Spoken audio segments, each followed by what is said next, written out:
3편입니다. 3편. 네.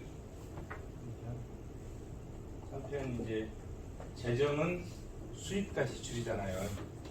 경제는 생산과 소비, 재정은 수입과 지출. 근데 지출을 먼저 해놨어요. 돈이 들어와야 그런 거 갖고 쓰는데 쓰는 것부터 먼저 봅니다. 지출부터. 그래서 지출을 재정 지출이라고 그러죠. 재정 지출. 정부에서 지출하는 것을 재정 지출이라고 그러죠. 또는 정부 지출이라고 그러죠. 정부 지출. 또 한때는 경비라고 있어요. 경비라는 용어를 썼고 요즘 이제 경비라는 용어를 잘 안 쓰는 것 같아요. 정부 경비, 공공 경비 이렇게도 표현을 했는데 그런 용어는 없어지고 우리 책에서는 이제 재정 지출로 썼습니다. 근데 일부 책에서는 이제 정부 지출 이렇게 쓰거든요. 그거는 이제 좁은 의미의 정부를 가지고 재정학 책을 쓰신 분들은 정부 지출이라는 표현을 해요. 넓은 의미의 재정을 우리는 포함하고 있기 때문에 재정 지출 이렇게 표현합니다. 재정 지출에서 볼게 여기 보시면 이제 예산론, 그 다음에 공공지출론, 공공경제 이론, 그 다음에 공공선택 이론, 비용편익 분석. 주로 이제 그 지출과 관련된 그런 부분을 재정 지출에다가 넣어놨는데 한편으로 생각하면 기초이론 정도 되는 것 같아요. 우리 기초이론에서 몇 개 세 개인가 있잖아요. 근데 여기도 사실은 다 기초이론이죠. 기초이론인데 지출과 관련되니까 재정 지출 썼습니다. 그래서 오늘은 이 5개 장을 중에서 1장, 2장, 3장만 오늘 볼 것 같아요. 오늘은 1장, 2장, 3장까지 오늘 4시간 동안 이걸 보고 다음 주에는 이걸 보도록 하겠습니다. 예산론은 우리가 이제 가볍게 좀 보고 넘어가면 될 것 같습니다. 예산론을 이렇게 구성을 해봤습니다. 예산이 뭔지, 예산의 개관, 그 다음에 예산의 종류와 구조, 예산 제도, 그 다음에 예산의 편성, 집행, 결산 이렇게 해서 첫 시간 동안에 한번 쭉 어떤 것들이 있는지 살펴보겠습니다.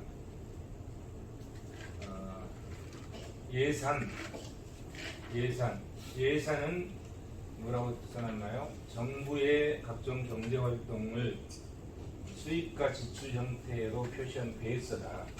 여기 보시겠죠? 예산을 영어로 뭐라고 써놨습니까? 버지트? 이게 뭐 가방 이런 뜻인가 봐요. 가방. 이게 영국에서 이제 그 외에 예산을 심의하려면 서류를 들고 지금은 이제 뭐 다 컴퓨터로 하고 요즘 옛날에는 종이로 들고 다녔잖아요. 그래서 예산 서류를 가방에다 넣어가지고 걸어서 이제 의회에 가는데 그 가방에다 들고 가니까 아마 그런 뜻인가 봐요. 예산 버짓 그런 뜻이 아닌가. 어디 읽어보니까 그런 뜻으로 설명해놨더라고요. 예산은 일정 기간이죠. 기업도 일정 기간 동안 하잖아요. 근데 기업은 1월 1일부터 12월 30일까지 하는 경우도 있지만 3월 1일부터 2월 28일까지 하는 경우도 있고 7월 1일부터 2월 30일까지 이렇게 1년이라는 기간을 자유롭게 정합니다. 기업은 결산을 할 때 거기에 맞게. 근데 정부는 1월 1일부터 12월 30일까지 그 기간을 딱 정해놓고 그 기간 동안에 예산을 편성하고 집행한다. 예산은 일정 기간 내에 이루어질 정부의 각종 경제 활동을 수입과 지출 형태로 집계한 계획서다. 예산이 미래의 정부 수입과 지출에 대한 예견, 평가, 대비표, 총액의 수입과 지출을 일치하고 양자를 상호 균형하고 재정활동 확정적 구성력, 정치적 결정에 입각한 국민적 계획, 모든 계획에 관한 계획을 모든 정책에 관한 계획을 숫자로 지적했다. 그죠? 1년 동안 하는 정부의 모든 정책을 뭐로 표시해 놨나요? 숫자로 지각돼서 예산으로 표시를 해 놓은 거죠. 그죠? 정부에서 많은 일들을 할 거 아니겠습니까? 1년 동안에. 근데 그것을 전부 다 숫자로 표시해가지고 수입과 지출 형태로 표시해서 예산서에 기록을 해놓은 거죠. 숫자로 다 표시해놓다. 자, 예산의 기능을 한번 보죠. 그럼 예산이 어떤 기능을 하는지 그 기능에 대해서 학자들이 표현된 것을 어떻게 표현을 했는지 한번 보도록 하겠습니다. 윌로비의 예산 기능, 민주주의 실천 기능, 의회와 행정부의 연계수단, 행정의 효율성과 경제성 확보수단, 지방정부 계획수단, 이렇게 예산의 기능에 대해서 설명하고 있고, 수익은 통제 관리 계획 기능, 이거는 좀 우리가 눈여겨볼 필요가 있죠. 통제 기능, 관리 기능, 계획 기능, 이 분류에 의해서 많이 살펴보죠. 통제 기능은 전통적 품목별 예산제도, 그다음에 관리 기능은 성과주의 예산제도와 영점 기준 예산제도, 계획 기능은 계획, 기획 예산제도 이렇게 분류되고요. 하디와 샤프리츠는 또 이렇게 불렸죠. 정치적 기능, 관리적 행정적 기능, 경제적 기능, 회계적 기능. 이 중에서 수익이 분류하는 통제 기능, 관리 기능, 계획 기능을 좀 눈여겨볼 필요가 있을 것 같습니다. 그 다음에 이제 머스크레이브, 수익이 분류한 그 기능과 머스크레이브가 분류한 기능이 또 중요하죠. 머스크레이브는 자원의 배분 기능, 소득의 재분배 기능, 경제 안정 기능. 머스크레이브가 분류한 이 예산의 기능, 여기 재정의 기능, 또 우리가 경제 관련해서 경제의 기능 할 때 자원 배분 기능, 소득 재분배 기능, 경제 안정 기능 이렇게 분류한 게 머스크레이브다 이런 거고. 노이마르크는 재정 정책적 기능, 정치적 기능, 법적 제도적 기능, 재무 통제적 기능. 이 중에서 이제 머스크레이브의 기능을 우리가 많이 빌려 쓰고 있죠. 예산 원칙에 대해서 한번 살펴보겠습니다. 예산 원칙, 전통적인 예산 원칙, 전통적인 예산 원칙. 몇 개 있죠? 1760년경 영국의 산업혁명이 시작된 시기에 자본주의 경제체제가 출범할 때 그 시기에 가장 기본적인 예산 관련 기본들이다. 전통적 예산 원칙의 구체적 항목들은 하나, 둘, 셋, 넷, 다섯에서 7개가 있네요. 예산 내용의 완전성, 이걸 완전성의 원칙이라고 하죠. 예산 내용의 완전성, 예산 회계의 단일성, 예산 형식의 명료성, 예산 항목의 엄밀성, 예산 준비의 사전성, 예산 집행의 한전성, 예산 과정의 관계성, 이런 것들이 전통적 예산 원칙이다. 밑에 이제 자세히 설명하고 있습니다. 완전성의 원칙, 뭐가 완전하느냐? 내용이 완전해야 된다. 완전성 원칙. 내용이 완전해야 된다. 예산 내용의 완전성이죠. 예산을 편성할 때 그와 관련된 일체의 내용을 빠짐없이 모두 반영해라. 이거를 총괄성 원칙, 포괄성, 총계주의 원칙이라고 표현하고, 그 다음에 단일성의 원칙, 회계를 단일 회계로 적용해라. 회계의 단일성, 예산이 단일 회계로 집계되어 표현되어야 된다. 통일성의 원칙, 이는 특별 회계, 추가 경정 예산 등이 불필요하다. 특별 경정 예산 등의 불인정하고 있다. 그다음 명료성의 원칙, 형식이 명료해야 된다. 예산 형식이 명료해야 된다. 예산의 형식이 복잡하지 않아서 그 내용을 일목요연하게 파악할 수 있어야 된다. 그래서 또 통관성 원칙이라고 합니다. 엄밀성의 원칙, 항목이 엄밀해야 된다. 항목의 엄밀성 원칙. 예산의 항목이 정확하고 분명하며 그렇게 표시돼야 되고, 예산은 결산과 일치해야 한다는 것을 정확성의 원칙이다. 그 다음에 사전성의 원칙, 준비의 사전성. 예산이 회계연도 시작 이전에 확정돼야 한다는 것으로 사전성의 원칙입니다. 그 다음에 한정성의 원칙, 집행의 안정성. 특정 부분에 사용할 수 있도록 배정된 예산은 다른 부분에 전용하지 말고 그 부분에만 사용해라. 안정성 원칙. 그 다음에 공개성의 원칙. 과정의 공개성. 과정을 공개하라. 예산의 편성, 심의, 의결, 집행, 결산 등 예산의 모든 과정을 국민에게 온전하게 알려라. 그 다음에 이제 입법부 의회 원칙이 있네요. 입법부 의회 원칙. 예산은 입법부 국회죠. 국회가 되죠. 국회에서 정부가 예산을 편성해서 국회로 넘겨주면 국회에서 심의하고 의결하잖아요. 그러면 국회에서 보는 입법부의 의회 원칙들이 어떤 게 있는가 봅시다. 입법부 의회 원칙.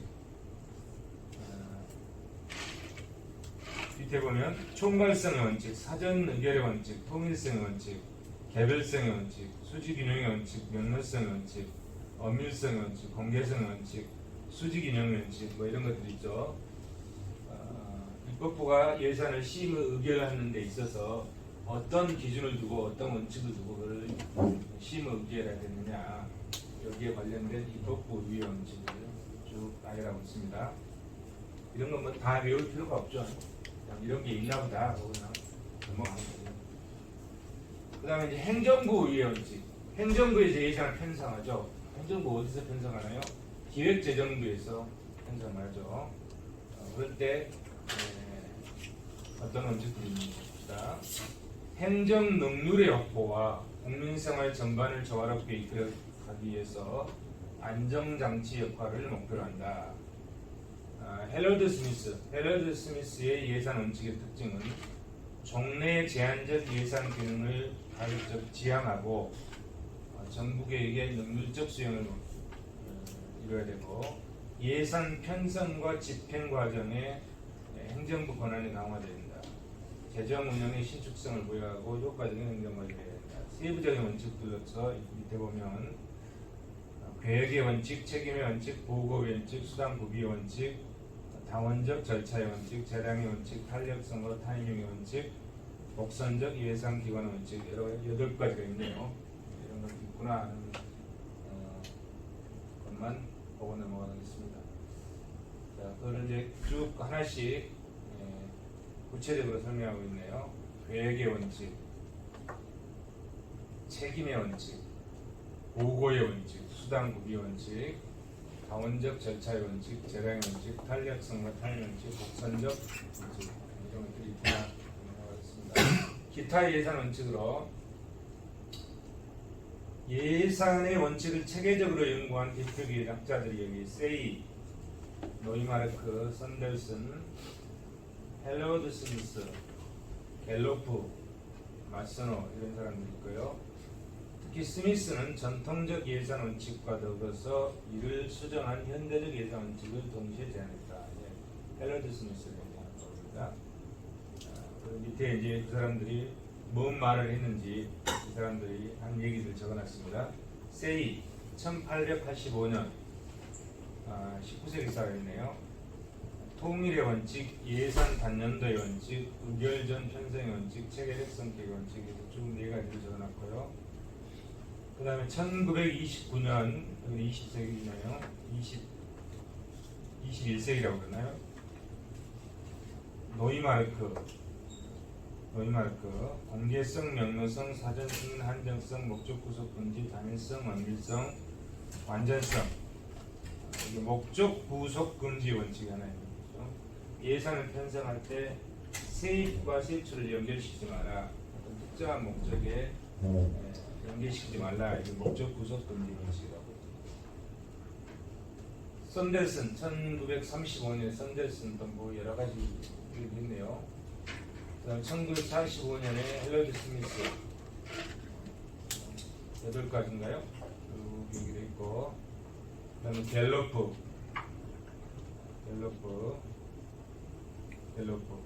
통일성, 총괄성, 진실성, 공개성 4가지 정책. 재정의 개념을 우리가 우리 책에서 얘기할 때 누굴 갖다 썼죠? 갤로프 거 갖다 썼잖아요. 갤로프가 얘기하는 재정의 개념. 갤로프는 독일 학자죠. 일본의 마스노가 얘기하는 예산 원칙이 있습니다. 그 다음에 예산의 구조와 종류를 한번 살펴보겠습니다. 회계 형태별 예산, 회계 형태별, 일반 회계, 특별 회계, 기금, 이렇게 회계 형태가 일반 회계, 특별 회계, 기금으로 되어 있죠. 일반 회계는 국가의 일반적 세입 세출을 계리하는 것이다. 계리, 계산하고 정리한다. 이게 아마 계산하고 정리한다. 그래서 계리 쓰는 것 같습니다. 특별 회계 예산, 특별한 목적의 사업 수행을 뒷받침하는 것들, 이런 것들 다 앞에서 살펴봤죠. 법률에 의해서 정해지죠. 법률에 의해서. 그 다음에 기금, 국가가 특수한 사업 운영상 필요한 일정 자금을 독립적으로 운영한다. 통합예산, 통합예산, 일반 회계예산, 특별회계예산, 기금을 우리는 다 통합해서 표현을 하잖아요. 그래서 우리는 통합예산을 하고 있다. 기타 성립 내용의 수정 여부에 따라서 본예산, 추가 경정예산, 수정예산, 본예산, 본예산은 이거죠. 지금 정부가 예산을 편성해서 656조를 국회에다 올려놨죠. 그럼 국회에서 그것을 심의하고 의결 해서 언제까지 해주죠? 12월 2일까지 정부에다 통지를 해준다. 12월 2일까지. 그러면 9월 1일부터 해서 12월 2일까지 이 기간 동안에 정해서 온 것이 뭐죠? 본예산이죠. 본예산. 본예산. 추가 경정 예산은 이미 예산이 올해 끝나고 내년에 가서 다시 예산이 부족하니까 추가해서 편성하는 것. 그게 추가 경정 예산이고. 그러면 수정 예산은 지금 국회에 계류되어 있는데 그 계류 기간 중간에 뭘 좀 고치는 거겠죠. 수정 예산. 추가 경정 예산하고 전혀 틀리죠. 그 다음에 회계 연도 개시 전 예산 불성립에 대한 대처 방식. 잠정 예산, 가예산, 준예산. 이 뒤에 내용들이 나오니까 뒤에서 보죠. 그 다음에 예산 편성 기법에 따라서 품목별 예산, 자본 예산, 성과주의 예산, 계획 예산, 영정 기준 예산, 구성 내용 기준에 따라서 예산 총칙, 세입 세출 예산, 계속비 명시하기 있고 지금 그다음에 뒤에 하나씩 나올 것 같습니다. 자, 일반 예산이라는 게 보편적이고 상시적인 국가 활동을 지원하는 세입과 세출을 포괄하는 예산이다. 일반 세출 이렇게 보고 세입은 들어오는 거잖아요. 정부에 들어오는 거죠. 일반 세입, 재원은 조세 수입과 차입금, 공채, 수수료, 기타 수입 이렇게 조세 수입이 거의 한 70~80% 차지하잖아요. 그래서 조세, 우리 쪽에도 조세를 제일 크게 받고 조세 이외에 뭐가 있죠? 수수료나 부담금, 기타 수입이 있죠. 그리고 이런 것들은 정부의 수입인데 이런 거 위에 돈이 부족하면 빌려 쓰는 거. 그건 이제 부채가 되는 거죠. 차입금이나 국공채. 그래서 차입금, 국공채까지 우리가 살펴보죠. 돈이 나가는 거는 국방, 교육, 사회개발, 경제개발, 일반 행정 등을 가지고 열 몇 가지로 분류되죠. 그래서 656조로 편성한 것은 무슨 예산이죠? 지출 예산이죠. 돈이 나가는 지출 예산이죠. 특별회계 예산, 일반 예산, 특별회계 예산. 재정 운영의 효율화와 행정 능력의 향상을 위해서 일반 회계 예산과 구분해서 설치하는 별도의 예산이다. 기업 특별회계, 그다음에 자금 특별회계, 구분격리 특별회계에서 앞에서 살펴봐서 넘어갑니다. 기금도 법률에 의해서 운영되죠.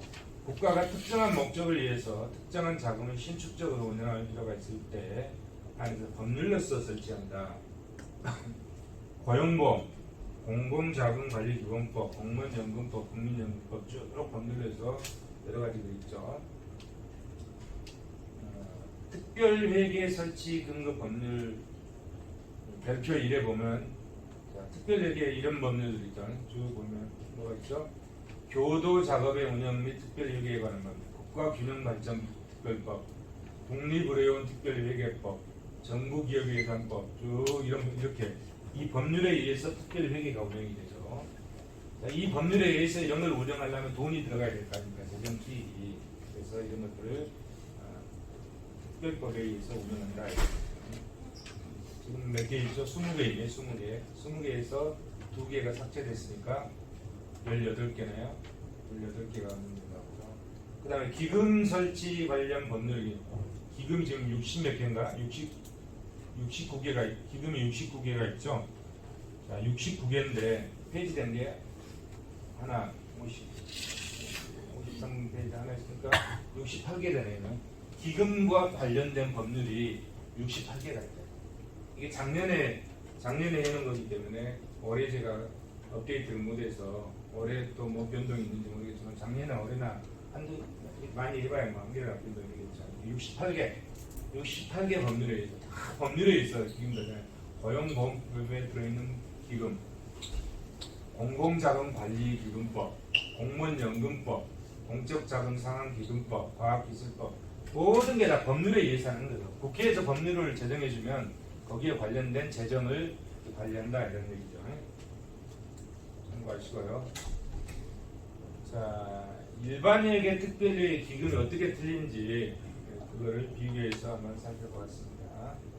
일반회계는 국가 고유의 일반적 재정활동, 특별회계는 특정한 사업 운영, 자금 운영, 특정 수입으로 특정 세출 충당, 기금은 특정 목적을 위해 특정 자금을 운영 이렇게 있습니다. 쭉 내용을 참고하시고요. 1시간 동안의 예산법을 해야 되니까 빨리 넘어갑니다.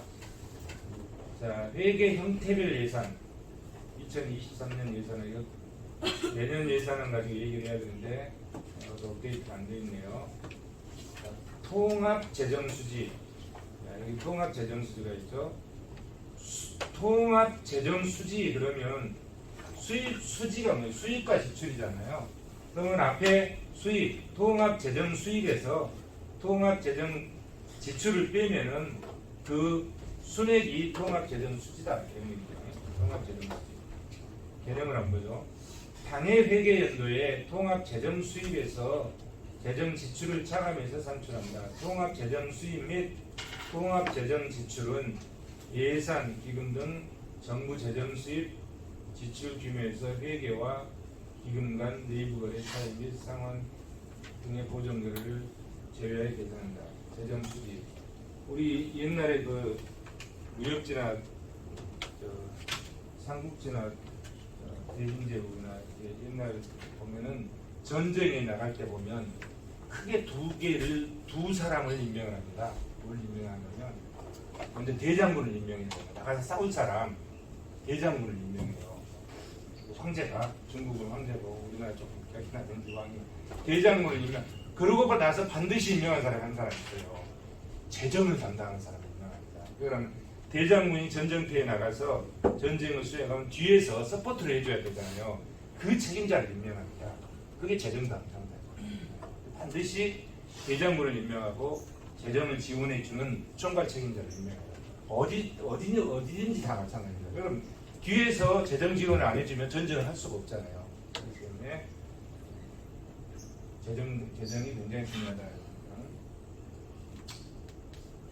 통합 재정 수지 그리고 또 이제 관리 재정 수지가 있어요. 관리 재정 수지는 통합 재정 수지에서 기금 중에서 사회보장성 기금 수지를 뺀 거예요. 관리 재정 수지는 통합 재정 수지에서 사회보장성 기금 수지를 뺀 것이 관리 재정 수지인데 사회보장성 기금은 4가지가 돼요. 국민연금, 사학연금, 고용보험, 산재보험 이 4가지 4대 보험이죠. 4대 보험을 뺀 나머지가 관리 재정 수지. 통합 재정 수지에서 4대 보험, 사회보장성 기금이니까 4대 보험을 뺀 나머지가 관리 재정 수지다. 국회 보고할 때는 통합 재정 수지와 관리 재정 수지를 정부에서 산정해서 보고를 하죠. 본예산 아까 설명했죠. 자, 9월 1일 날 국회에다 제출해가지고 12월 2일 날 국회에서 심의 의결하면 기획재정으로 다시 넘어오죠. 이게 본예산이죠. 회계연도 개시 전 행정부에 의해서 편성돼서 의회의 심의 의결을 받기 위해 최초로 입법규에 제출된 예산. 이게 본 예산이다. 지금 정부 예산이 국회로 가 있죠.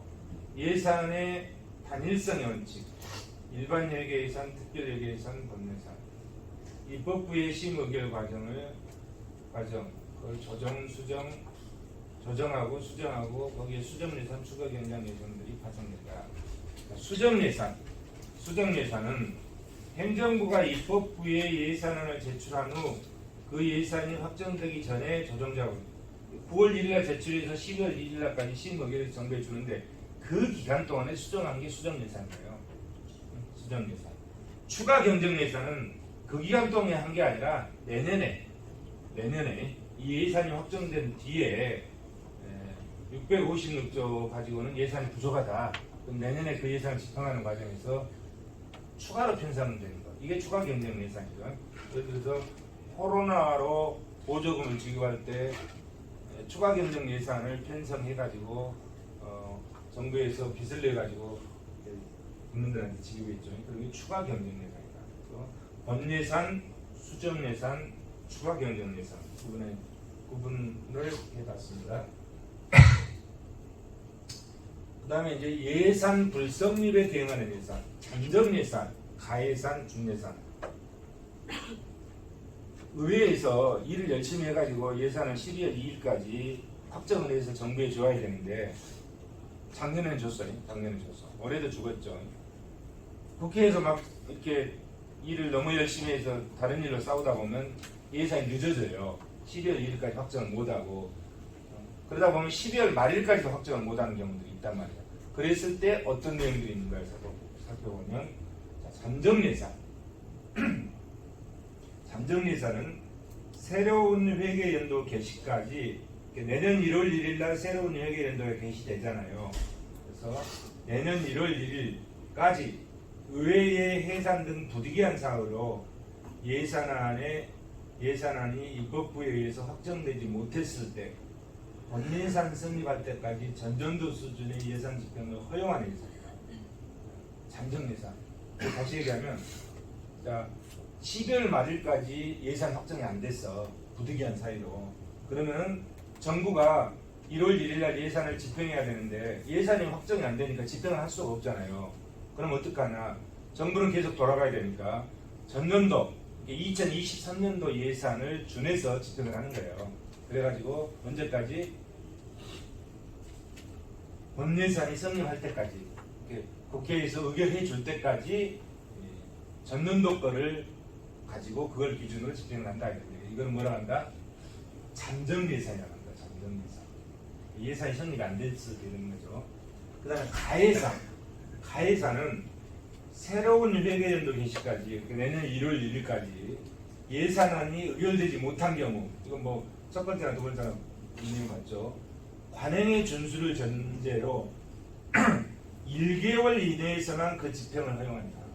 1개월. 요거는 본예산 성립할 때까지잖아요. 근데 요거는 1개월 있는 기간이 1개월 동안만 해요.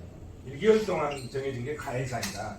잠정예산은 그게 1개월로 정해진 게 아니라 본예산이 성립할 때까지가 잠정예산이다. 가예산은 1개월 동안만 하다 이런 거죠.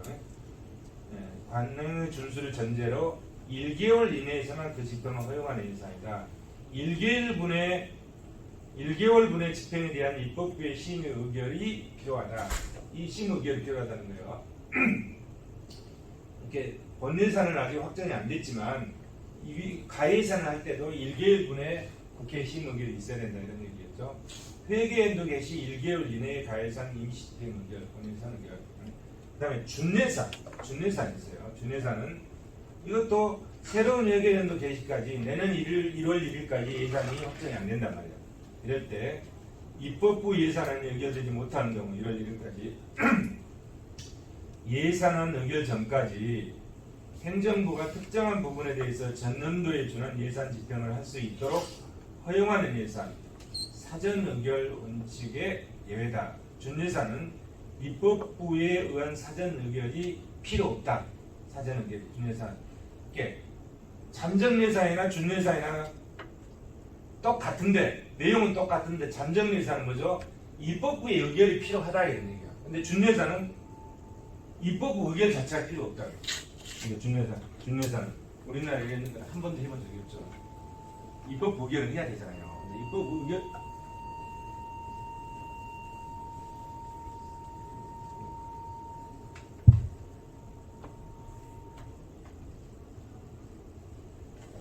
뭔 뜻인지 알겠죠?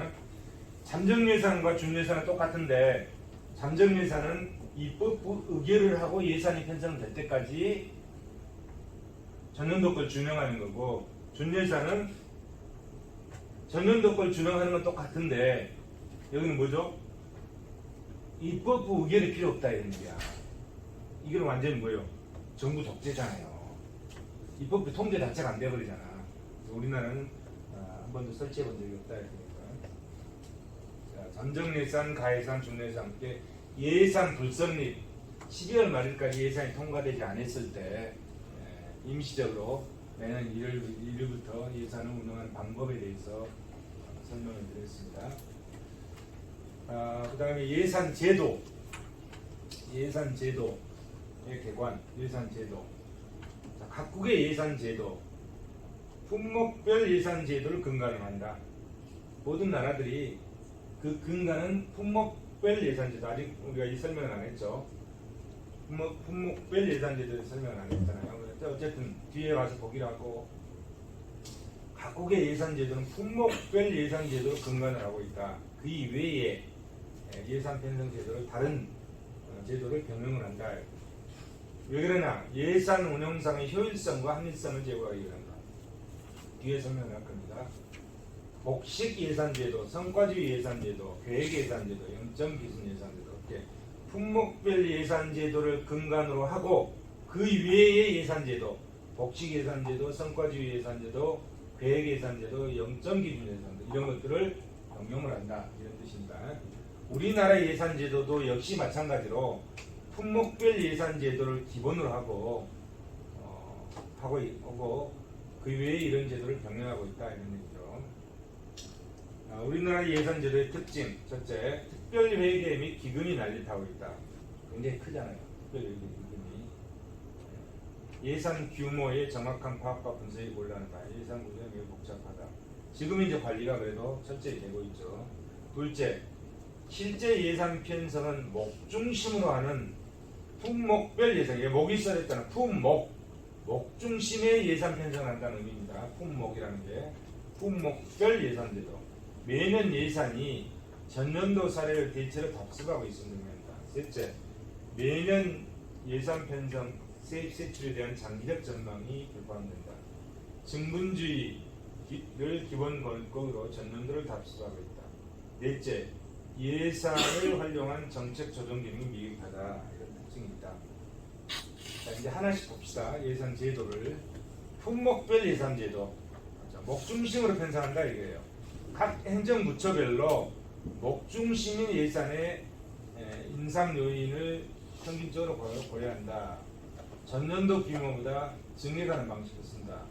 그래서 이거를 점중주의 예산 제도로 한다. 다음해의 예산은 올해의 예산 곱하기 알파be다. 얼마나 쉬워요.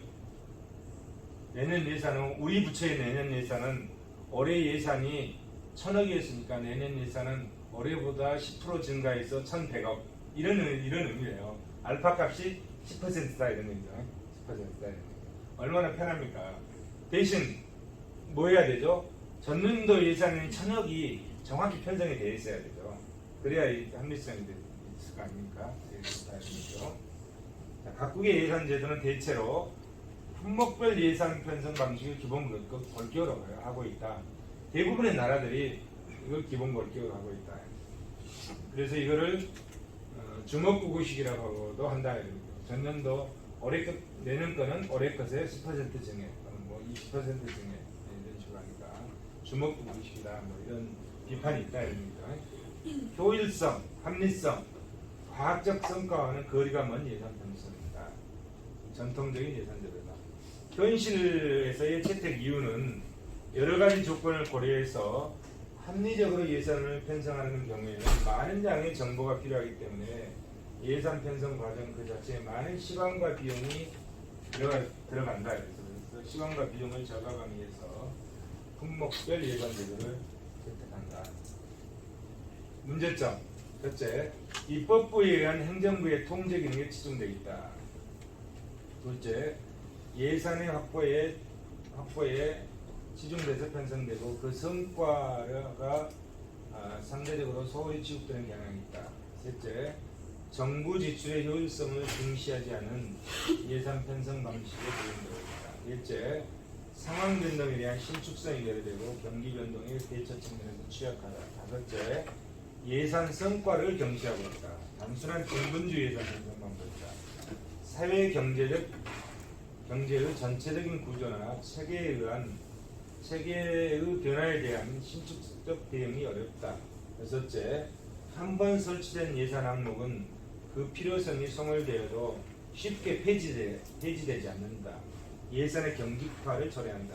일곱째, 다음의 예산은 올해 예산 곱하기 알파벳이므로 이 왜 알파벳인지 잘 설명을 못하고 정부 부처마다 이 알파 값이 상이하다.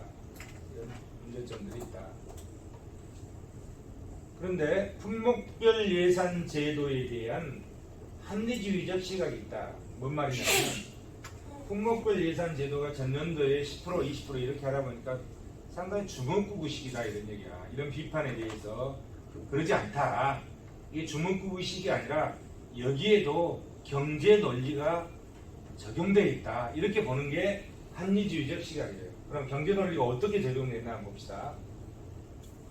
자, 윌리엄슨 얘기했잖아요. 먼저 합리주의적 시각으로는 공공선택의 개념을 활용해서 예산 편성 과정을 체계적으로 설명을 시도하는데 문제점으로 많은 정보가 필요하다는 건가요? 윌리엄슨의 합리주의적 시각. 어떤 부서의 알파 값이 다른 부서 그것보다 더 높거나 혹은 빨리 증가했다. 이건 뭐냐? 이 알파 값은 수요측 요인의 반응을 보이더라. 수요측 요인 때문에 그러더라 이런 얘기죠. 그래서 우리가 미시 경제학에서 보면 비용 할증 가격 설정 원칙이 있어요. 그게 이거잖아요.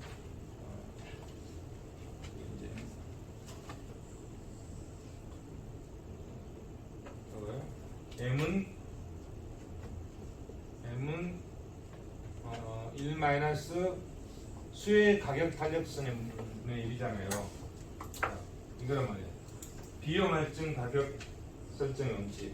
자, 여기 보면 M은 기업의 할증률, 에필론 P는 수요의 가격 탄력성. 기업은 위의 관계성 및 할증률을 선택한다. 이윤극대를 하기 위해서 기업은 이 식에 의해서 행동하는데, 그러면은 자 할증률이 높다. 예를 들어서 할증률이 높은 거는 왜 높습니까? 지금 요소가 하나잖아요. 수요의 가격 탄력성이잖아요. 먼저 수요의 가격 탄력성이 높으면 어떻게 되죠? 이 전체 값이 낮아지죠. 그러면 이래서 낮아지니까 이게 커지잖아요. 커지죠. 그죠? 먼저 수요의 가격 탄력성이 높은 경우 M 값이 증가한다. 두 번째, 수요의 가격 탄력성이 낮아지면 이게 이 값이 커지잖아요. 이게 커지면 1에서 빼니까 전체 값이 작아지죠. 그래서 M 값이 할증률이 작아진다. 결국은 이 할증률이 뭐에 좌우되는 거죠? 수요의 가격 탄력성에 좌우되더라 이런 얘기요. 수요의 가격 탄력성이 높으면 할증률이 높아지고 수요의 가격 탄력성이 낮으면 할증률이 낮아지더라 이런 얘기죠. 그래서 이게 여기서 알파 값은 윌리엄스가 얘기할 때 여기서 알파 값은 예산 편성할 때 알파 값은 1 플러스 M이다 이런 얘기예요. 1 플러스 M이다. 그러면 결국은 알파는 M과 비례하니까 M은 이거잖아요. 수요의 가격 탄력성이 높으면 M도 높고 알파 값도 높다. 그죠? 수요의 가격 탄력성이 낮으면 M도 낮고 M이 낮으면 알파 값도 낮아진다. 이렇게 설정한 게 누구다? 윌리엄스다. 윌리엄스. 그래서 이 알파 값이 주먹구구식으로 보이지만 결국은 그것도 경제 논리가 들어가 있다 이런 얘기야. 그 경제 논리에 의해서 이게 움직이는 거지 주먹구구식이 아니다. 이렇게 설명하는 게 뭐다? 합리주의적 시각이다. 품목별 예산 제도에 있어서 합리주의적 시각이다. 이런 얘기죠. 뭔 뜻인지 아시겠죠? 그래서 여기 이제 공공 서비스가 하나 더 들어있네요. 그죠? 공공 서비스가 증가한다. 그러면 재정 수요가 증가하는 거잖아요. 재정 수요가 증가하는 거지. 수요가 증가한다. 수요가 증가하면 뭐요? 수요의 가격 타격성이 증가하면 자, 할증도 증가하고 이게 증가하면 압박값도 증가한다. 그렇죠? 이런 뜻입니다. 굉장히 논리적이잖아요. 논리적이죠. 경제 이론 수요와 공급이잖아요. 수요 측 이론을 반영해서 설명을 하고 있다. 그 다음에 복식 예산제도. 예산을 여기서 복식이라는 거는 두 가지라는 뜻이잖아요. 그럼 뭘 두 가지냐?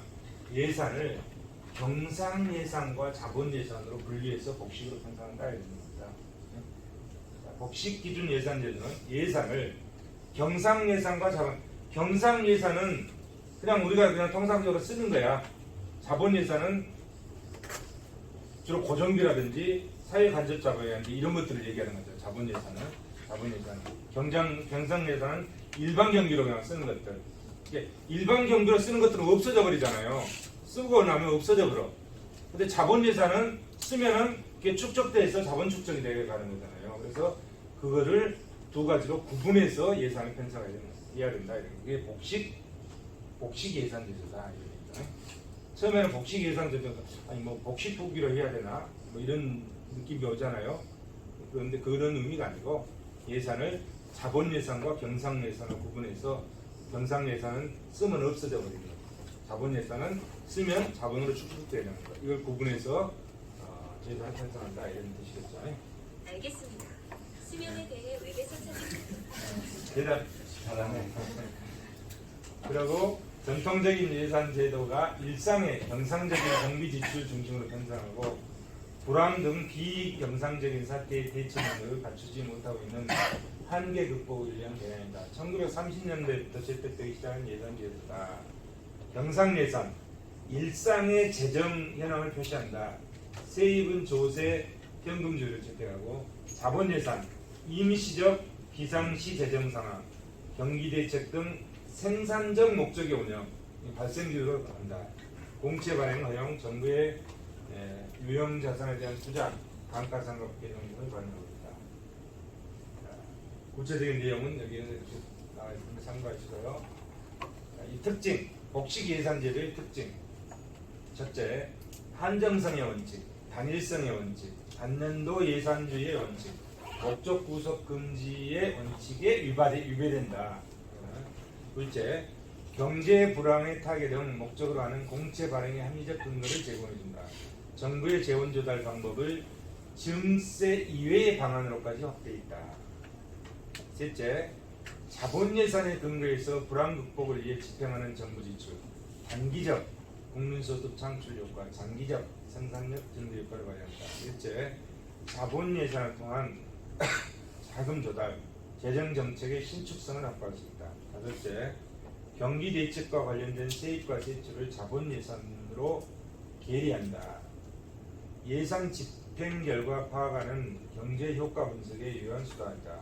여섯째, 자본 예산의 설치는 정부의 투자 확대에 유리한 여건을 제공한다.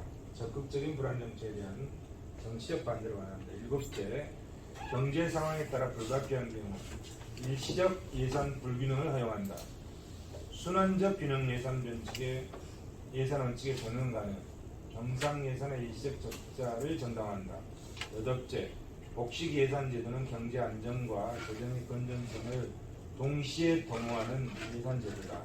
경제 성장 정책의 수립에 유용한 수단이다. 문제점.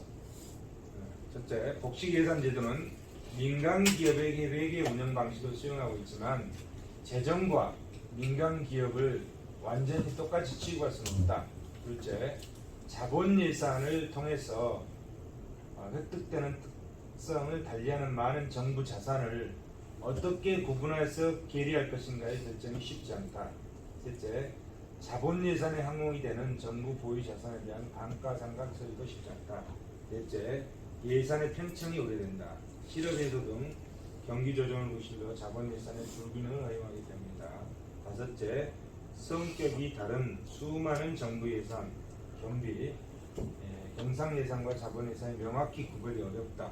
여섯째, 자본 예산은 투자 수익이 분명한 분야를 중심으로 편성된 가능성이 농하게 됩니다. 불균형적 투자 계획 수립이 거쳤다는 문제가 발생한다. 일곱째, 자본 예산은 인플레이션 상황 반영에서 자산 재평가 감가상각비 개정을 추진한다. 현실적으로 정부 부분에 의해서 이러한 자료가 제대로 진행되는 것이 쉽지 않다. 이거는 이제 성과주의 예산제도, 성과주의 예산제도도 부분적으로 하는 거죠. 어떤 부분에 있어서 성과를 내면 성과급을 준다. 그러면은 일할 동기가 생기잖아요. 일을 해서 성과급을 받을 수 있으니까. 그래서 이런 성과. 기업에는 대부분 성과급 제도를 많이 채택하죠. 그러면 그래야 일을 더 열심히 해서 자기 소득이 증가되니까 정부도 그거를 준용한다 이런 거예요. 일부 준용하고 있다. 성과주의 예산제도. 예산의 지출에 이루어지는 성과와 실제의 역감을 두며 그 성과가 높은 분야에 우선적으로 예산을 배정 편성하는 목표도 있다. 예산 집행이 나타나는 결과에 초점을 두고 있는 제도다. 성과 측정, 평가 방법, 예산의 관리 기능이 가장 중시된다. 특정 사업의 예산액은 단위당 가격 곱하기 업무량, 행정부채 총 예산액은 특정 부채의 단위당 가격 업무량 곱해서 특정 사업에 된 거를 다 부처 내에서 다 합해놓은 것. 그것이 행정부채의 총 예산입니다. 특징, 기능, 사업계획, 세부 사업, 세 단계에 분류해서 분석한다. 기능, 어떤 목적을 세우고 사업계획을 세우고 세부 사업을 추진하는 절차. 둘째, 각 세부 사업의 최종 생산물은 수량으로 표시된다. 업무량으로 간주한다. 셋째, 업무량에 대한 원가 계산, 예산의 결정에 있어서 정신력을 부여한다. 예산액은 업무량 곱하기 단위 원가, 예산액은 업무량 곱하기 단위 원가. 이렇게. 넷째, 충실한 보고 제도의 적용, 최종 생산물과 원가에 대한 계획과 실적 대비, 합리적 예산 관리 및 능률 향상을 도모할 수 있다. 문제점으로는 업무량의 수량적 측정과 원가 계산이 용이하지 않다. 둘째, 여러 담당 부서가 관련되어 있는 복잡하고 소요 예산의 규모가 큰 사업은 그에 대한 회계 책임의 소재가 불명하다. 셋째, 1년 이상의 장기간 소요되는 정부 투자 활동의 경우 각 연도마다 예산 집행에 따라 나타나는 효과를 정확히 판단하는 것이 지속 불가능하다. 어쨌든 성과주의 예산 제도를 부분적으로 시행하고 있다. 공무원들이 일을 할 수 있는 동기를 유발할 수 있는데 일하다가 일이 잘못되면 징계받아야 되잖아요. 그러면 안 하니만 못 하잖아요. 그런 명점들이 있어요. 프로그램 예산제도, 프로그램 계획 예산제도, 기획 예산제도라고 하죠. 프로그램 예산제도. 기획과 예산을 유기적으로 연결해서 비용 분석을 통해 예산 운영의 합리성과 효율성을 제고하는 것. 굉장히 좋은 거죠. 이론적으로 좋은 거죠. 예산을 통제적인 수단이나 관리를 위한 방법보다는 정책 결정 도구로 이용한다. 계획 기능, 중앙에 집중, 관리와 통제의 일차적 책임, 감독 및 실시 단계에서 이용한다. 계획 예산 제도의 궁극적 목표는 대체 수단인 비용편의 분석의 결과에 근거한다. 비용편의 분석을 해가지고 여러 가지 대체안을 해가지고 이 중에 이제 채택하는 거죠. 산출과 성과 측정치를 제시합니다. 합리적 정책 결정을 합니다. 설정된 목표 효과를 달성한다. 특징으로는 비용편의 분석을 하죠. 여러 가지 안을 비용편에 분석해서 그 중에서 대체안 하나 채택하겠죠. 목표 실현을 위한 대안을 체계적으로 비교한다. 그렇죠? 비교하려면 일정한 기준에 의해서 값을 내 가지고 비교를 하죠. 그게 비용 편의 분석을 한다. 그렇죠?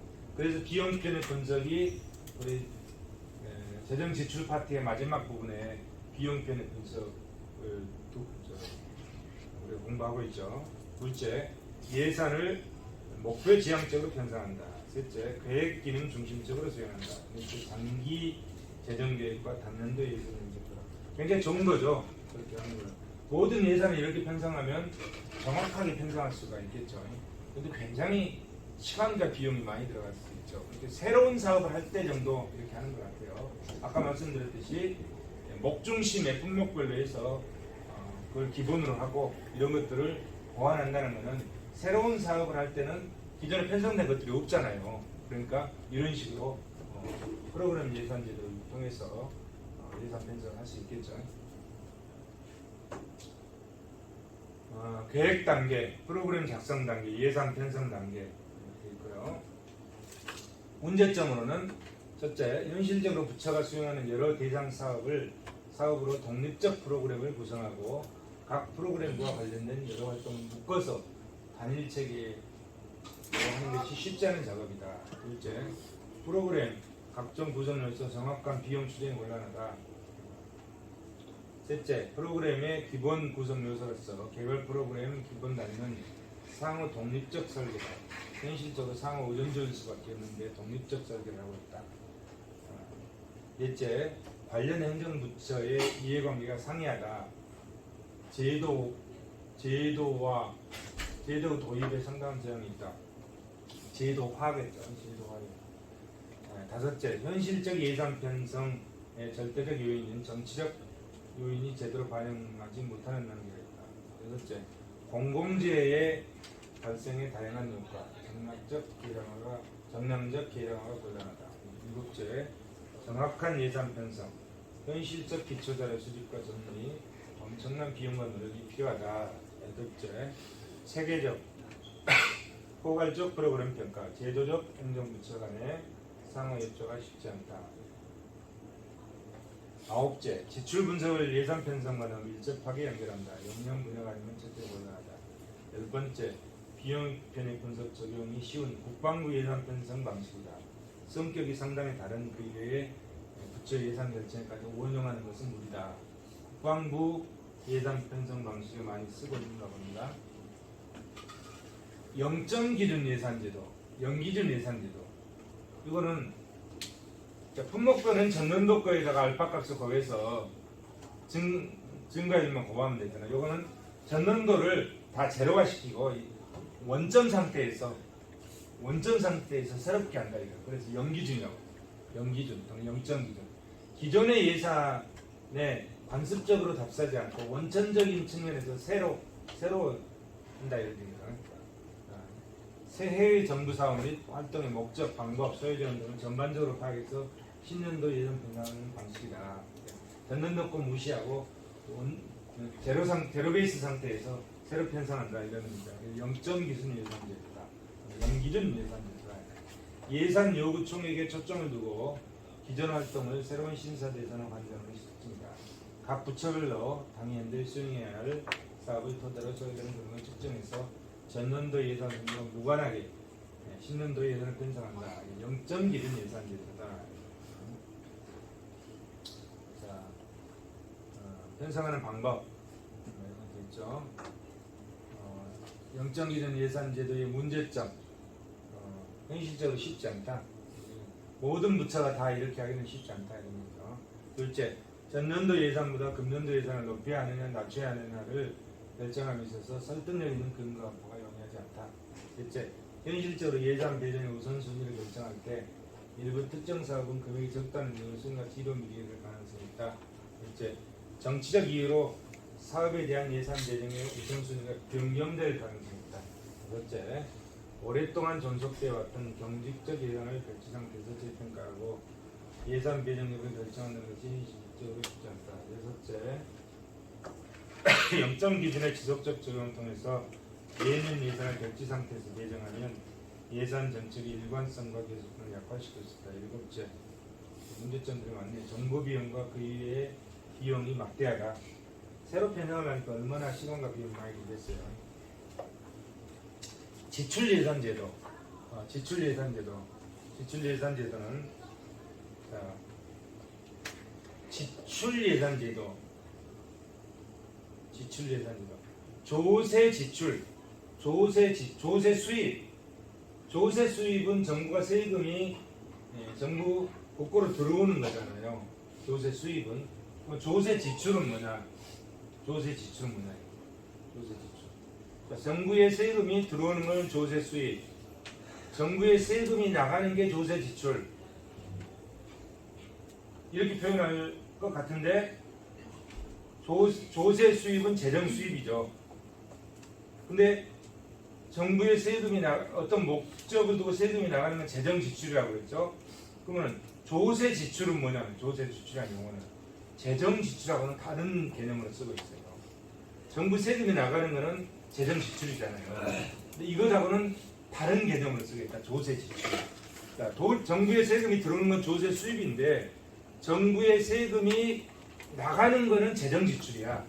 그러면 조세 지출은 뭐냐? 조세 지출은 자 보세요. 개인이나 기업의 특정한 활동을 장려하기 위해서 비과세, 감면, 공제, 세율이나 등 세제상의 각종 유인 장치를 통해서 징수해야 할 세금의 포기된 액수.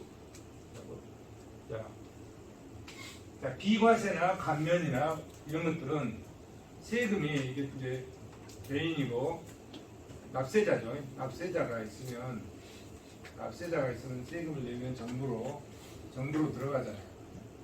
그럼 정부 입장에서는 이게 뭐죠? 조세 수입이지. 세금이 들어오면 조세 수입이 되고 또는 재정 수입이 되잖아요. 재정 수입이다. 그러면 이걸 다시 민간 시장에다가 지출하잖아요. 이 지출하게 되면 자, 들어왔던 것을 지출하면은 이게 재정 지출이야. 그럼 조세 지출은 뭐냐? 이게 조세 지출. 조세 지출은 보세요. 세금이 들어와서 자, 감면이나 공제나 이런 것들은 비과세는 세금이 들어왔다가 다시 나가는 거예요. 다시 나가는데 세금이 들어왔다가 정부에 들어왔다가 다시 나가는데 자, 이거를 조세 지출이라고 조세 지출. 이렇게 감면이나 비과세는 원칙적으로 하면 세금이 정부에 들어갔다가 나한테 다시 와야 되잖아요. 그죠? 그런데 세금이 정부에 들어가지 않고 다시 나한테도 오지 않아. 그냥 나의 상태에서 감면만 해줘. 자, 나의 상태에서 감면해줘. 비과세나 감면해줘. 이거는 논리적으로 보면 세금이 정부에 들어갔다가 다시 나한테 온 거야. 그죠? 비과세나 감면은 내 호주머니에 돈이 변동이 없잖아요. 돈이 변동이 없는데 논리적으로 따지면 감면이나 비과세는 내가 정부에 세금을 냈는데 그 낸 것이 다시 나한테 온 거야. 이게 생략됐잖아요. 그 과정을 생략해 버린 거예요. 그 과정을 생략해 버린 이런 것들 뭐라 한다? 조세 지출이라고 한다. 근데 일반적인 세금은 감면 말고 일반적인 세금은 이 개인이 정부에다 세금을 내면 세금이 정부 국고로 들어갔다가 다시 이것이 민간시장으로 나오잖아요. 근데 이거는 국고로 들어갔다 나온 게 아니라 내 호주머니에 그대로 있어. 그대로 있는데 논리적으로 보면 국고에 들어갔다가 그 세금이 결국은 나한테 다시 온 거하고 똑같은 효과가 발휘된 거예요. 이런 거를 뭐라 한다? 조세 지출이라고 한다. 조세 지출. 정부에서 조세해줘. 그러니까 재정 지출은 정부에서 돈이 직접 나가는 거고 조세 지출은 돈이 나가는 게 아니라 감면해 주는 거야. 비과세랑 감면해 주는 거야. 이런 것들은 조세 지출한다. 개념 이해되시죠?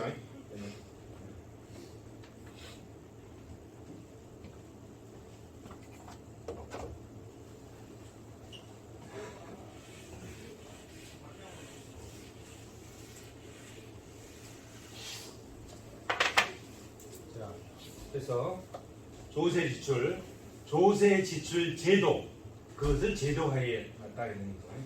시장 실태를 치유하는 조세의 기능을 세제에 반영해서 효율적인 배분, 효율적 자원 배분, 공정한 소득 분배, 그리고 안정적 성장 등의 사회 목표를 효과적으로 수행하기 위한 제도적 장치다. 조세 지출 제도. 이런 조세 지출을 제도적으로 만들어놨다 이런 거죠. 그러면 조세 지출 예산서는 뭐냐?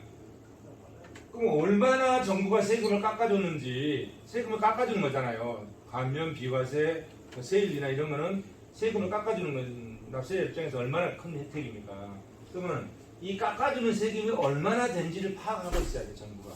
그죠? 그걸 뭐라 한다? 조세 지출 예산서라 합니다.